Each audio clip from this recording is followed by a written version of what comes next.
Today I'm going to show you how to make a sweet snack using Japanese sweet potatoes, so stick around! Daigaku Imo literally means university potatoes, and it's thought to get its name from the fact that it was a popular snack amongst college students in the Tokyo area about 100 years ago. It's usually prepared by double frying Japanese sweet potatoes and then glazing them in a sticky syrup.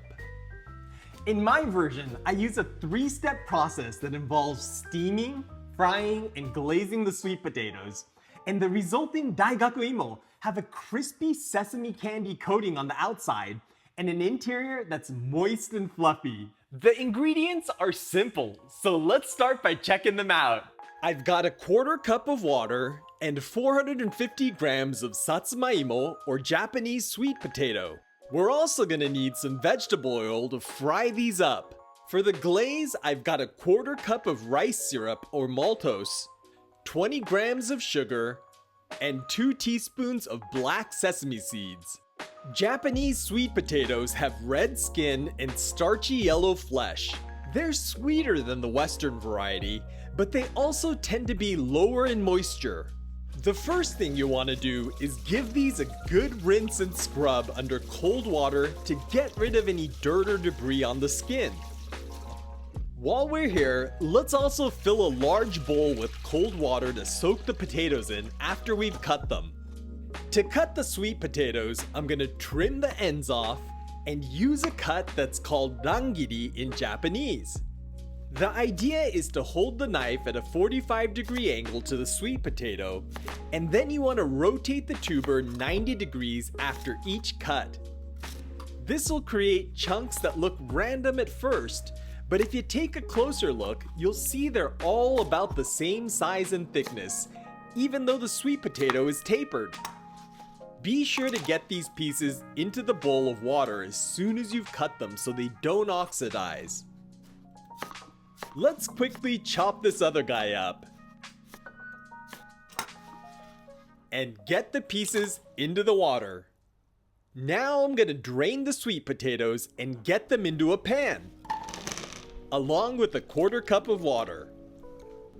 I'm gonna cover this with a lid and turn the heat on to medium-high heat. Now we're gonna let these steam for about 5 to 6 minutes or until almost all of the water is gone.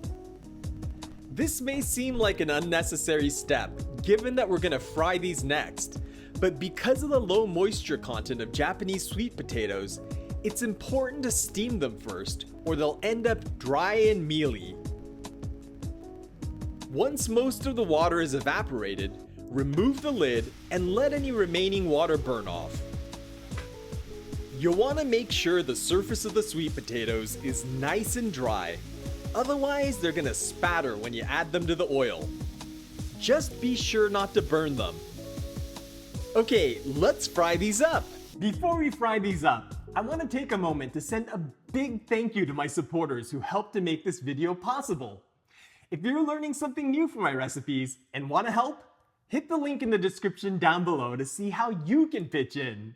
I'm gonna add the sweet potatoes to a pot of oil I've preheated to 340 degrees Fahrenheit or 170 Celsius.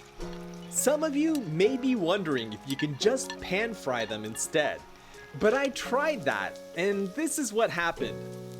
It'll work, but they won't look nearly as nice as deep frying them.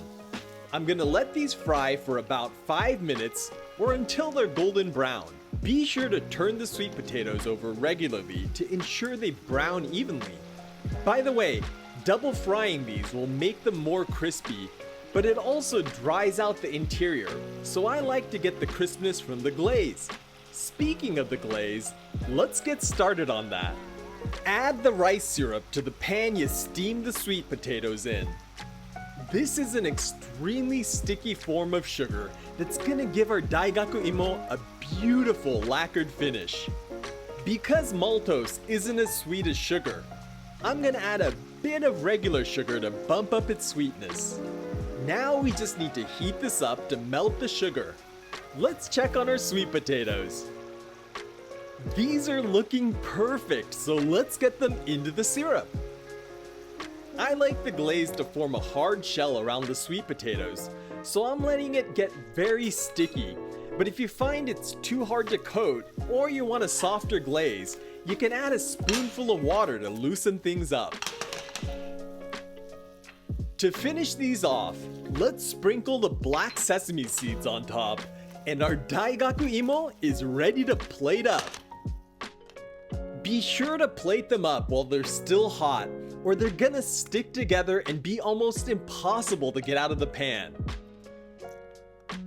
Just mound the Japanese sweet potatoes up on a plate like this, and our Daigaku Imo is done. Daigaku Imo makes for a delicious snack or sweet side for a Japanese meal, so I hope you'll give it a try. If you enjoyed this video and want to see more like it, let me know by giving this a big thumbs up and by sharing it with all your friends that could use a sweet snack. Well, I'm gonna go brew myself a cup of tea and have it with this Daigaku Imo, but I'll catch you in the next one.